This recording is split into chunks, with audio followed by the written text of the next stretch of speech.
It was a very hard-fought game with a close score, and I think I'll try not to remember, although we were running the ball in their territory at the end of the game and the whole second half.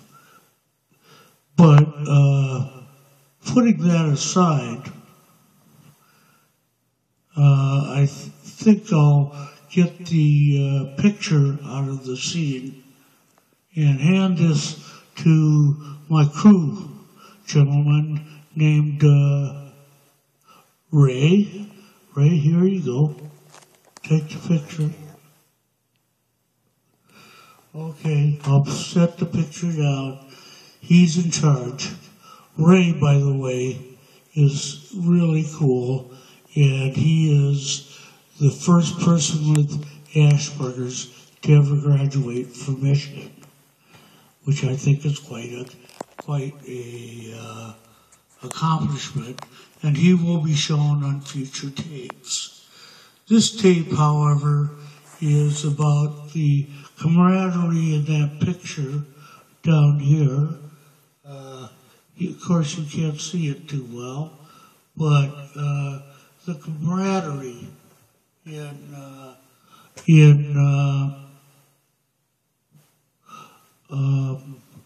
life after rugby.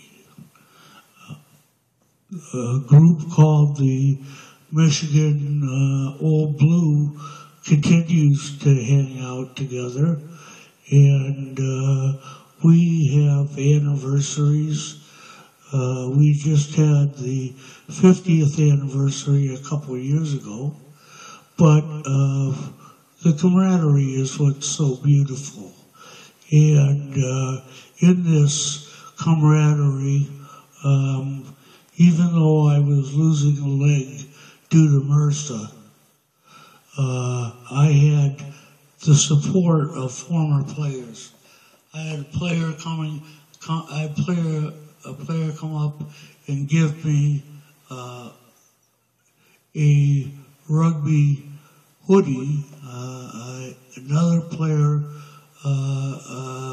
sent flowers, which is I was surprised, but was really nice to be sent from the Michigan Old Blue and signed by a bunch of my friends.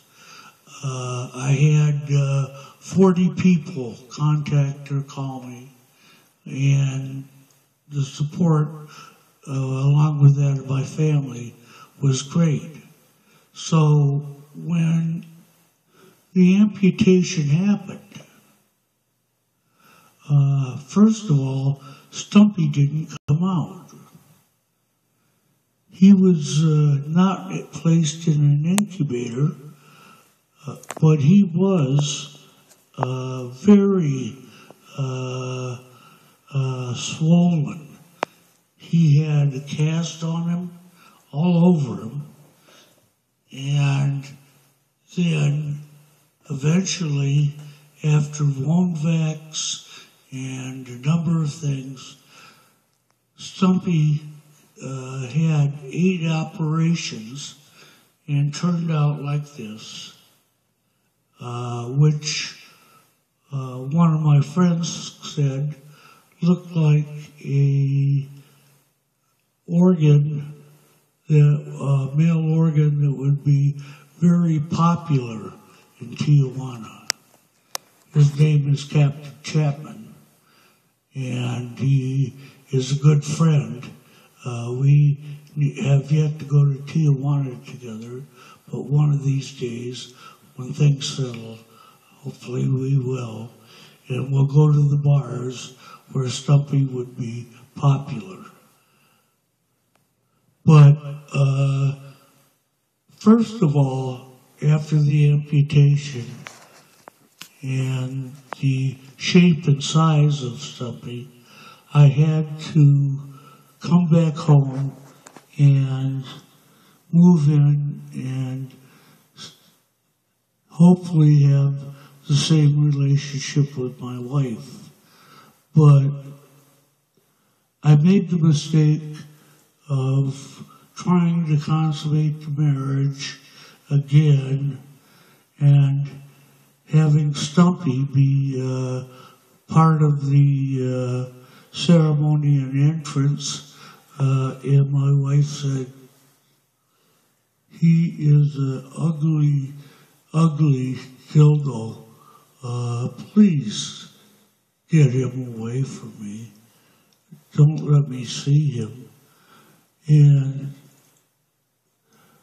I started crying, and Stumpy started shedding tears too. Stumpy was really close to me. When he was born, he said very proudly that he was the only child to have a father who was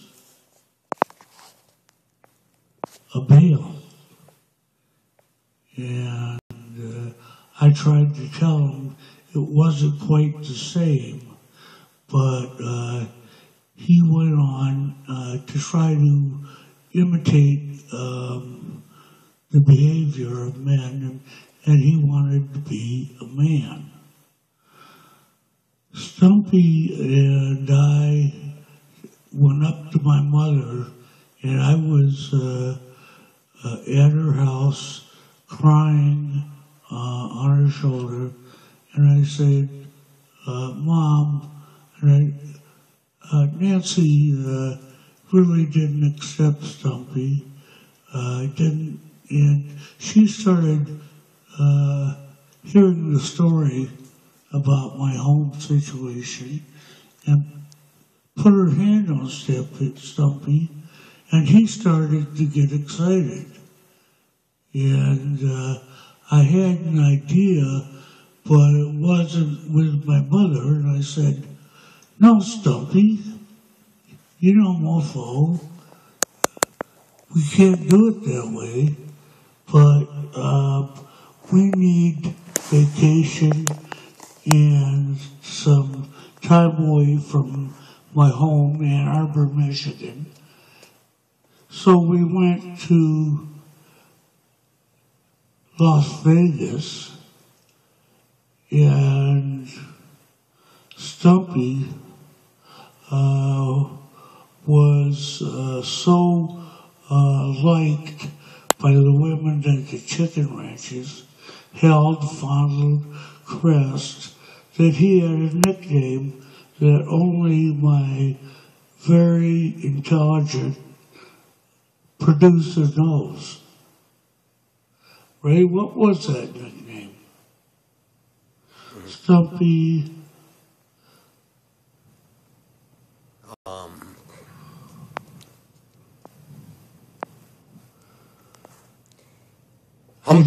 Humpy. Stumpy Humpy. So he wasn't Humpty Dumpty, but he was Stumpy Humpy. That kind of sounds a little funny, Stumpy Humpy. But we went to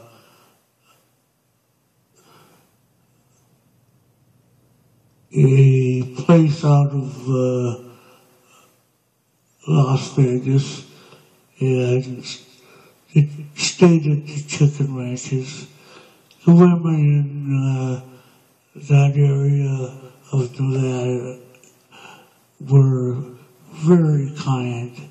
Some were married, but they enjoyed their work, which Stumpy totally understood. And he felt like a man. So Stumpy started to beg to go to Tijuana, the place where Captain Chapman said he would be very welcome. We went to Tijuana and went to some bars called by Jay Leno, the very famous comedian, donkey bars. And the women in the donkey bars were restless because when Stumpy, and I talk to him, and Stumpy can say, I need you, please, come to me. And he's very, in a way, narcissistic, but he wants to be a man. And so, after the show, we were allowed to go behind the stage and meet some of the women, and they started fondling Stumpy and liked him a lot. Unfortunately, it was Stumpy they liked, and my little